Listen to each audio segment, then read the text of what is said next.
Voilà, donc je dis bonjour à tout le monde avec la joie de nous retrouver.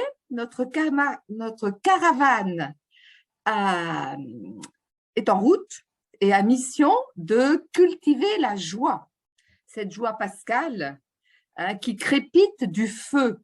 Donc cette joie pascale qui peut brûler, qui peut éblouir, qui peut aussi faire peur. Et on sait très bien que la joie fait peur. Et elle est aussi insaisissable, cette joie. Elle brûle réellement sans consommer, elle ne détruit rien, mais elle apporte une certaine vie. Elle allume, elle purifie, et pour chacune de nous, chaque jour, cette joie pascale travaille et a besoin de notre participation. Alors, je me souviens d'une parole du père Ducruet. Je vous avais parlé du père Ducruet, déjà l'ancien abbé émérite de Fleury, qui disait de demander tous les jours la joie. Donne-moi ta joie. Et je pense que c'est dans ce sillon de sa vie, c'est vrai que pour ma part, depuis que je l'ai rencontré, tous les jours, je demande la joie. Ce qui n'est pas une naïveté, hein, ni devant la souffrance, devant les mépris, mais qui est une expérience de la présence du vivant. Et voilà, je nous invite à renouveler, j'allais dire, à recevoir du Père Ducruet cette grâce de la prière qui chaque jour demande la joie. Donne-moi ta joie. La prière à l'esprit, elle est, la joie étant un don de l'esprit, hein, dire au Seigneur, donne-moi ta joie. Et pas une fois, mais tout au long de la journée, tout au long de notre vie, cette joie pascale que nous cultivons pendant ce temps pascal, elle est facilement étouffée, facilement voilée. Thérèse de Calcutta disait, Mère Teresa, Sainte Teresa de Calcutta, ne pas que rien ne vous enlève, hein, la joie du ressuscité, ne ternisse, c'était même ne ternisse, que rien ne ternisse la joie du ressuscité. Alors, je vais m'arrêter avant de prendre le mot rédemption et la rédempteur. Je vais m'arrêter à une attitude, j'allais dire, spirituelle, qui est l'expérience. Nous avons l'expérience, plus ou moins, de la joie, parce que nous avons plus ou moins l'expérience de la présence du vivant. Alors voilà, ce petit préambule d'aujourd'hui, il va s'arrêter sur qu'est-ce que c'est que faire l'expérience. Qu'est-ce que c'est que faire l'expérience? Quand nous parlons d'expérience de la présence de Dieu, d'expérience de la rencontre avec le Christ ressuscité, qui peut changer une vie, qui peut la détourner de son chemin habituel.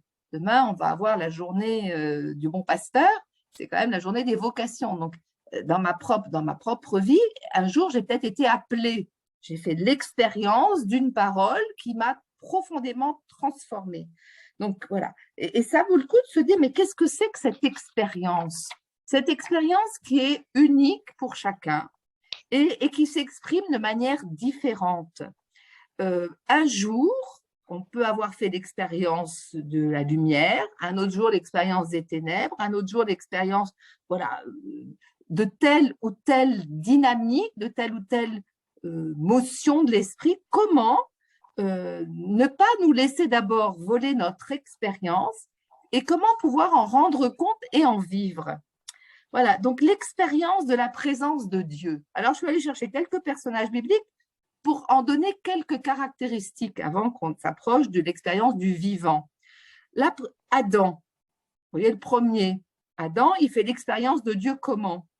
Ben, par la parole. Adam, il entend Dieu qui lui dit « Où es-tu » La parole de Dieu, une parole entendue qui vibre au plus profond de son intimité, à ce lieu d'origine, à ce lieu où il s'est séparé de Dieu, mais en même temps où il connaît la voix de Dieu. Donc, Adam va dire, je suis nu et je me suis caché. Voilà. Je me suis caché parce que j'étais nu.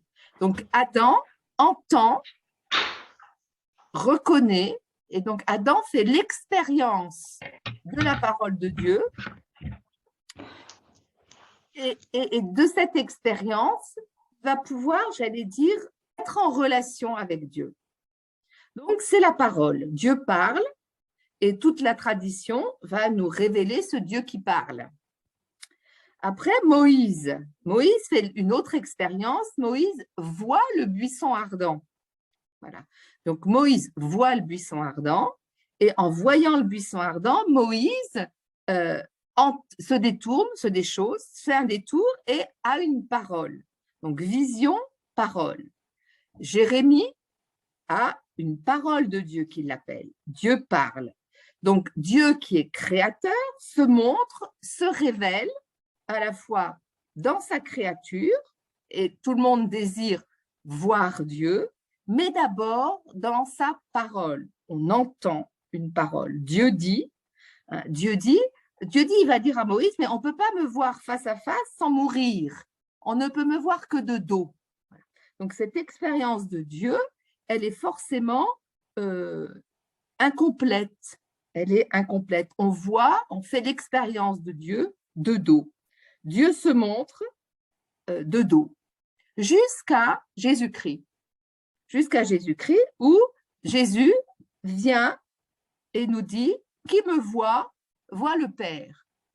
Qui m'écoute, écoute le Père. Qui vous écoute, m'écoute. Qui m'écoute, écoute le Père. Voilà. Donc, Jésus révèle, se fait visage de Dieu. Mais l'expérience de Jésus, vrai homme et vrai Dieu, vous voyez comment en ce moment, on voit les disciples qui ont une expérience différente. Toute la semaine de Pâques, on a eu cette expérience de Dieu, du ressuscité, différente en fonction des femmes, en fonction des hommes, en fonction de tel ou tel apôtre, en fonction s'ils étaient seuls, avec ou sans signe, à la pêche ou sans la pêche, Jésus qui devance ou Jésus qui rattrape. Voilà. Cette expérience, elle est liée à la perception que nous avons et qui nous est propre et qui est unique pour chacun et qui est véritablement un don de l'esprit. Donc, est-ce qu'on peut aussi demander dans la prière que nous sachions, que nous apprenions à reconnaître, à faire cette expérience, à reconnaître dans nos vies cette expérience personnelle de rencontre avec Dieu qui a l'initiative et qui a besoin aussi d'être authentifiée. Quand Jésus rencontre les disciples d'Emmaüs, les disciples vont retourner à Jérusalem pour faire authentifier leur expérience. Nous l'avons reconnu à la fraction du pain, puis il a disparu. Voilà. Donc, il y a besoin de cette authentification de l'expérience et qui est le propre de l'accompagnement spirituel. C'est le rôle de l'Église dans son magistère. Voilà. Alors, je pense qu'on a l'expérience, elle est à la fois existentielle, elle est liée à notre existence, notre âge, notre sexe, notre culture. Elle est aussi liée, elle est un itinéraire. L'expérience est un véritable itinéraire, c'est-à-dire qu'aujourd'hui, l'expérience d'aujourd'hui va me permettre demain de connaître autrement, de faire l'expérience du ressuscité autrement. Elle n'est jamais totale. Tant qu'on est sur Terre, on n'aura jamais une expérience totale de Dieu, le jour de la rencontre du face-à-face. Elle est à la fois dans la relecture. Souvent, ce qu'on a vécu, on le comprend dans la relecture qui va nous projeter en avant. Il y a toujours une ambiguïté à l'expérience parce que faire l'expérience, on peut dire, bah oui, on a l'expérience de ça, donc on ne va pas bouger. On a toujours fait comme ça, on a telle expérience. Et bien, voilà, ça peut être une ambiguïté d'avoir l'expérience. On ne change rien parce qu'on a l'expérience. Donc, c'est ambigu. Et en même temps, l'expérience, elle va nous ouvrir à un changement, à une conversion. Elle peut nous ouvrir à une vocation. Et puis, l'expérience est toujours liée à une révélation. Dieu se révèle, Dieu va nous permettre de connaître quelque chose de lui. Donc, expérience liée à la foi, elle est aussi le fruit d'une initiation. On a besoin d'être initié. Et puis, si on est initié, l'expérience qu'on a, on a envie d'en être témoin. Voilà. Donc, toutes ces dimensions-là de l'expérience, on va l'appliquer, entre guillemets, à la rédemption, au Rédempteur. Quelle expérience j'ai de la rédemption du Rédempteur? Voilà.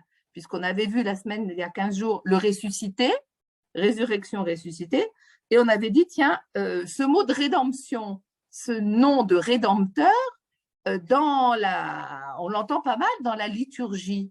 Qu'est-ce qu'il recouvre? Quelle expérience on en a? Quelle est notre relation? Quelle est ma relation au Rédempteur? Alors, vous allez encore être surpris peut-être, sauf si vous avez déjà fait des recherches, ce qui peut être très bien, c'est qu'il n'y a que 4 fois le mot Rédempteur dans toute la Bible. Le propre mot Rédempteur. Isaïe, 3 fois, et Job, 1 fois. C'est quand même pas beaucoup. C'est pas beaucoup. Hein. Et puis, pour le mot rédemption, c'est pas beaucoup plus. Le mot rédemption, on l'a 5 fois. 5 fois la rédemption. Donc, rédempteur, rédemption, on est très pauvre au niveau biblique. Mais c'est comme un mot qui a toute une valeur théologique profonde. Il va s'ouvrir. Il va s'ouvrir. Alors, on va faire ce petit chemin. Donc, je prends le premier sens du mot, la première utilisation du mot rédempteur. Bon, on l'entend souvent hein, pour les sœurs, c'est dans Isaïe 49. Voilà, Isaïe 49. Alors, c'est le verset 7, mais je vais prendre Isaïe 49 un petit peu plus haut. C'est trop peu que tu sois pour moi un serviteur en relevant les tribus de Jacob et en ramenant les préservés d'Israël. Je t'ai destiné à être la lumière des nations, afin que mon salut soit présent jusqu'aux extrémités de la terre.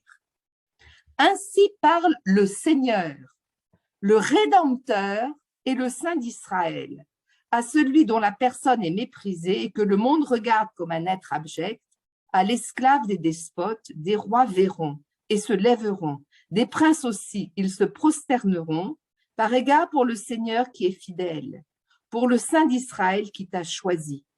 Ainsi parle le Seigneur, au temps de la faveur je t'ai répondu, au jour du salut je te suis venu en aide, je t'ai mis en réserve et destiné à être l'alliance du peuple. Voilà. Isaïe 49, donc c'est dans le deuxième Isaïe. Isaïe 59, 20, Isaïe 63, 16. Donc dans Isaïe, donc à chaque fois, on a Dieu qui dit « Je suis ». Ainsi parle le Seigneur, le Rédempteur. Dieu se nomme Rédempteur. Pourquoi? Pour une alliance personnelle avec le peuple. Donc cette alliance avec le peuple, Dieu l'a scellée, l'a promise, et ça nous renvoie à Isaïe 41. Donc Isaïe 41, 14. Donc c'est assez important de pouvoir se déplacer dans l'Écriture pour aller de référence en référence. Dans Isaïe 41, on ne parle pas de Rédempteur, mais on va parler d'alliance.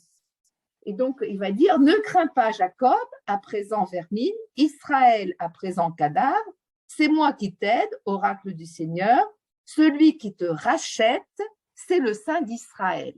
Donc, le Rédempteur, c'est celui qui rachète. Alors, c'est une perspective, un petit sillon qu'on va creuser. Qu'est-ce que c'est que racheter? C'est moi qui te rachète. Eh bien, c'est un terme qui traduit racheter, qui est fréquent en Isaïe 17 fois, entre Isaïe 40 et Isaïe 66. Donc, le rachat, on entend Ruth, pour celles qui sont un peu, ou ceux qui sont un petit peu habitués de la Bible, c'est l'intervention d'un parent en faveur d'un membre de famille, de sa famille, qui est mort ou qui est vivant. Or, s'il est mort, le Rédempteur, celui qui rachète, il va être vengé par le sang. On est dans l'Ancien Testament. S'il n'a pas d'enfant, le Rédempteur va épouser la femme laissée seule pour donner une descendance. Et puis, il y a un autre sens un autre travail de la rédemption. S'il est vivant, le Rédempteur va racheter ou l'esclave, parce qu'il est tombé en esclavage, ou va payer la dette de celui qui le rachète. Or, toutes ces sens du mot rachat, toutes ces interventions sont attribuées à Dieu dans Isaïe. Dieu va venger, Dieu va assurer une descendance, Dieu va libérer par une rançon et Dieu va faire alliance avec Israël. Donc, à travers le livre d'Isaïe, à travers ce mot rédempteur qui renvoie au rachat, on découvre dans la tradition juive que Dieu assure, venge le peuple qui a été mis en esclavage, meurtri, que Dieu assure une descendance, cette alliance éternelle, qu'il va libérer à la fois par une rançon et qu'il va donner une prospérité. Donc, ces métaphores suggèrent que Dieu est notre parent. C'est pas, voilà, ça permet à Isaïe de suggérer que Dieu est notre parent. Et elle rappelle que ce premier rédempteur, cette première rédemption, c'est la sortie d'Égypte en Exode. Donc Dieu a sorti son peuple d'Égypte, il l'a racheté. Et donc, c'est vraiment, en tant que parent, Dieu se fait parent de son peuple d'Israël et le sauve. Donc, on a à travers la sortie d'Égypte. Donc, ce thème va être repris dans le Nouveau Testament par Marc au chapitre 10 et par l'Épître aux Romains. Donc, on prendra en conclusion Marc et l'Épître aux Romains. Donc, ça, c'est pour Isaïe. Donc, vous voyez que c'est un enseignement qui est riche et qui nous ouvre aussi une perspective sur qu'est-ce que c'est quand on prie le Christ rédempteur, hein, qui nous sauve, qui nous donne une alliance éternelle et qui nous a vraiment, j'allais dire, sauvés de l'esclavage et qui nous donne, voilà, et qui se fait notre proche, notre parent. On appelle le Christ notre frère. Voilà. Donc, c'est une vraie ouverture, une vraie dilatation. Alors, Job, bon, fameux Job 19. Alors là, Job 19, c'est aussi très fort. Dans Job 19, donc vous voyez, vous rappelez Job qui est sur son tas de fumier, voilà. Donc, je sais bien, moi, que mon Rédempteur est vivant, que le dernier, il surgira de la poussière. Job 19, 25. Mon Rédempteur est vivant, et après qu'on aura détruit cette peau qui est mienne, c'est bien dans ma chair que je contemplerai Dieu, c'est moi qui le contemplerai, oui, moi. Mes yeux le verront, lui, et il ne sera pas étranger. Mon cœur en moi brûle, mon cœur en brûle au fond de moi. C'est extraordinaire, cette parole de Job, simplement au chapitre 19. Donc, c'est le 6e poème de Job. Ce n'est pas le premier et ce n'est pas le dernier. Donc, au chapitre 19, Job dit « Je sais, moi, que mon Rédempteur est vivant. » Donc, c'est celui, voilà, Job, en utilisant ce mot, renvoie à ce qu'on a vu d'Isaïe. Mais ses amis ne le croient pas. Alors, Job 16, au 5e poème, le témoin, voilà, on a au chapitre 16, au verset 18-22, « La terre ne couvre pas mon sang et que ma clameur ne trouve point de refuge. Dès maintenant, j'ai dans les cieux un témoin, je possède en haut lieu un garant. Mes amis se moquent de moi, mais c'est vers Dieu que pleurent mes yeux. Lui, qu'il défende l'homme contre Dieu, comme un humain intervient pour un autre. Et le nombre de mes ans est compté et je m'engage sur le chemin du retour. » Donc, ce qui est très intéressant ici, c'est comment Job met un peu le trouble chez ses amis en disant, lui, qu'il défende l'homme contre Dieu. Son Rédempteur va le défendre contre Dieu. Alors, qui est ce Rédempteur qui va défendre Job contre Dieu? C'est une énigme, il n'y a pas de réponse dans le livre de Job. C'est Jésus qui sera la réponse. On quitte Job au seuil d'un non-savoir. Job va dire « j'ai vu et maintenant je sais » et la parole se tait. Donc, c'est toute Job fait appel à Dieu pour exorciser justement l'image qu'on a de lui, du rachat, le besoin du rachat, mais il ne sait pas. Ce qu'il sait, c'est qu'effectivement, j'allais dire, il intuite quelque chose. Et au chapitre 14, on a quelque chose encore plus fort. Donc, ce qui est encore incroyable, je vous lis le chapitre 14, verset 12. L'eau a quitté la… Alors, non, je tourne un petit peu avant, parce qu'autrement, c'est un peu compliqué. L'eau aura quitté la mer, le fleuve tari aura séché, les gisants ne se relèveront pas, jusqu'à ce qu'il n'y ait plus de cieux, ils ne s'éveilleront pas et ne surgiront pas de leur sommeil. Surgir, c'est le mot se relever. Si seulement tu me cachais dans les enfers, si tu m'abritais jusqu'à ce que reflue ta colère, si tu me fixais un terme ou te souvenir de moi, mais l'homme qui meurt va-t-il revivre? Tout le temps de ma corvée, j'attendrai jusqu'à ce que vienne pour moi la relève. Tu appellerais et moi je te répondrai. Tu pâlirais pour l'œuvre de tes mains. Alors que maintenant tu dénombres mes pas, tu ne prendrais pas garde à ma faute. Scellée comme dans un sachet serait ma rébellion et tu aurais maquillé mon crime. Et pourtant, une montagne croule et s'effrite, un roc émigre de son lieu, l'eau peut broyer des pierres, son ruissellement ravine la terre friable, l'espérance de l'homme aussi tu l'as ruiné, tu le mets hors de combat, il s'en va, l'ayant défiguré, tu le chasses. Et alors, à un endroit, il dit, petite n, que, en fin de compte, Job dit « Tu me chercherais à tâtons ». Voilà, « Tu me chercherais à tâtons ». Et c'est cette expression qui est assez forte et extraordinaire. Tu me chercherais à tâtons. Donc, tu me chercheras à tâtons. C'est-à-dire que Dieu même, Job ouvre le chemin de la rédemption comme Dieu qui cherche l'homme à tâtons. Dieu qui cherche l'homme à tâtons. Donc, dans la question de la rétribution, qui est tout le livre de Job, il y a comme un nom de la part de Dieu qui cherche à tâtons comment sauver l'homme. Et Marc, on va arriver dans le Nouveau Testament pour que Jésus puisse venir dire, mais le salut est gratuit.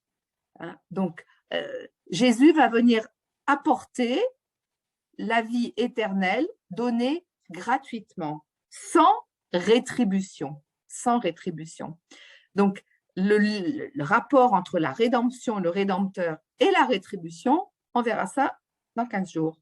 Aujourd'hui, on va s'arrêter justement dans Marc 10, 45. Le Fils de l'homme n'est pas venu pour être servi, mais donner sa vie en rançon pour la multitude. C'est ce terme rançon que Marc va utiliser. Jésus meurt en faveur de la multitude, à la place pour la foule, pour tous les hommes. Et il est ce serviteur d'Isaïe pour l'ensemble du peuple. Donc, dans Marc 14, 24, c'est la scène. Il prit du pain, il dit, ceci est mon sang, le sang de l'alliance versé pour la multitude. Sang de l'alliance. Et on a le lien avec Exode 24. Alors, cette multitude, on va aller chercher chez Matthieu 26, la multitude qui est sauvée dans le sang du Christ, pour le pardon, le sang est versé pour le pardon des péchés. Donc, on a Matthieu qui va insister, lui seul, par rapport au synoptique, et qui rajoute vers le sang versé, la rançon, sacrifice pour la multitude. C'est l'expression sémitique qui veut dire pour tous les hommes, l'ensemble des hommes, mais Matthieu va rajouter pour le pardon des péchés. Voilà, donc c'est cette approche-là du sang versé en rançon pour la multitude. Et c'est aussi pour ça, une petite parenthèse, que l'Eucharistie, où on ne communie pas au sang du Christ, ben c'est un tout petit peu dommage, parce que justement, c'est cette dimension du sang versé pour la multitude. Pour donner, le Christ a versé son sang gratuitement par pur amour. Alors, on va finir par Romains 3, 24.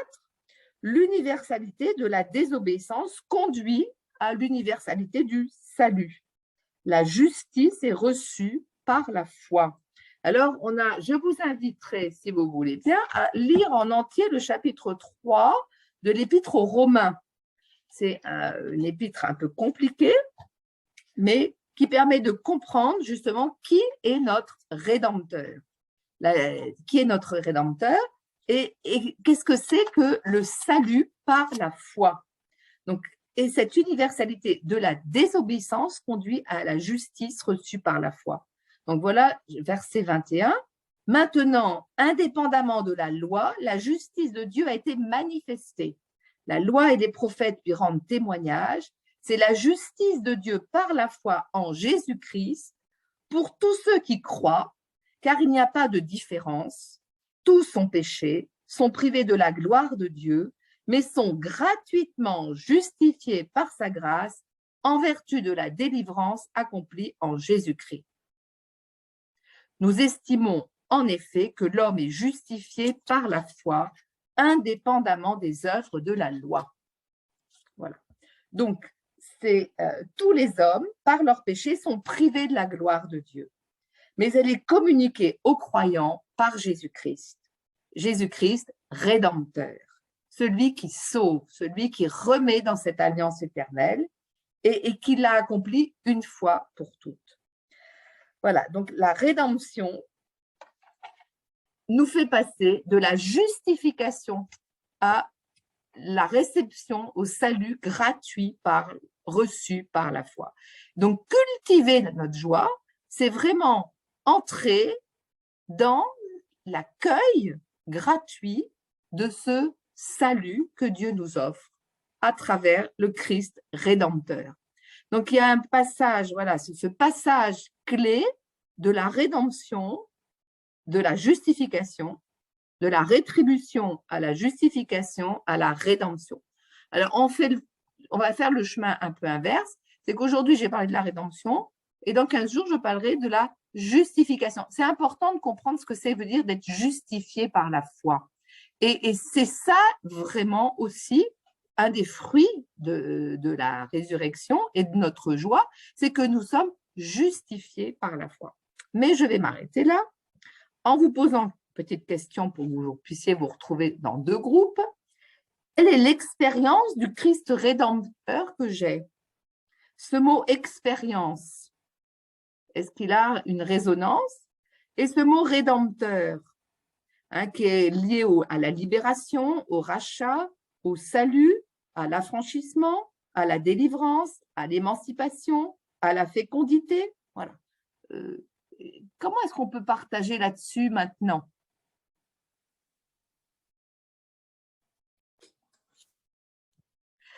Donc voilà, donc la rédemption, je voudrais ouvrir sur le fait qu'elle est universelle. Et donc, dans les évangiles, on a Saint Luc qui va dire « Cet enfant doit causer le relèvement de beaucoup. Tout homme verra le salut de Dieu. » Voilà. Cette plénitude, Jean va souvent la mentionner. De sa plénitude, nous avons tous reçu. Jean 1. Le pain, c'est ma chair pour le salut du monde. Ramener à l'unité les enfants de Dieu dispersés. S'ils meurent, ils portent beaucoup de fruits, le grain de blé. Ou encore, j'attirerai tous les hommes à moi. Et donc, tous sont sauvés. C'est ce que va reprendre saint Paul aux Romains. Le bienfait de cette grâce est pour tous. Dieu l'a livré pour nous tous. Le Christ est mort pour tous, dans la deuxième épître aux Corinthiens. En Éphésiens aussi, en attendant la totale rédemption. Et puis il va dire, vous avez reçu le sceau du Saint-Esprit pour le jour de la rédemption. Tous. Voilà. Et on a la finale dans la lettre aux Hébreux, sa mort profite à tous les hommes. Voilà, tous les hommes.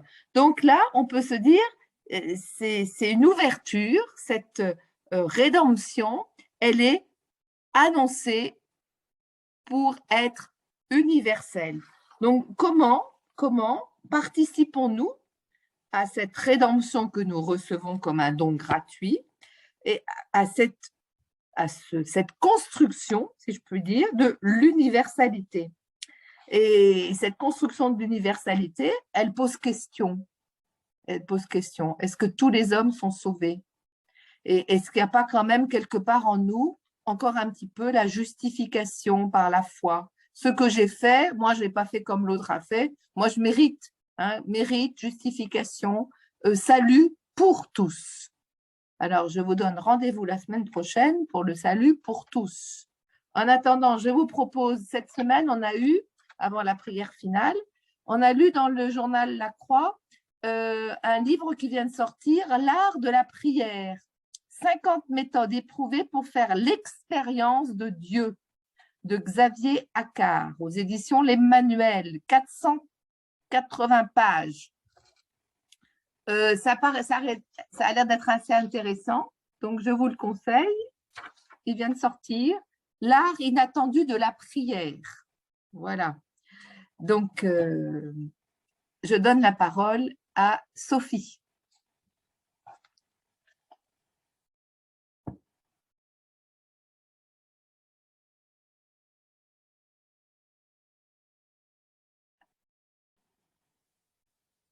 On n'entend pas Sophie, il faudrait mettre le micro. Voilà.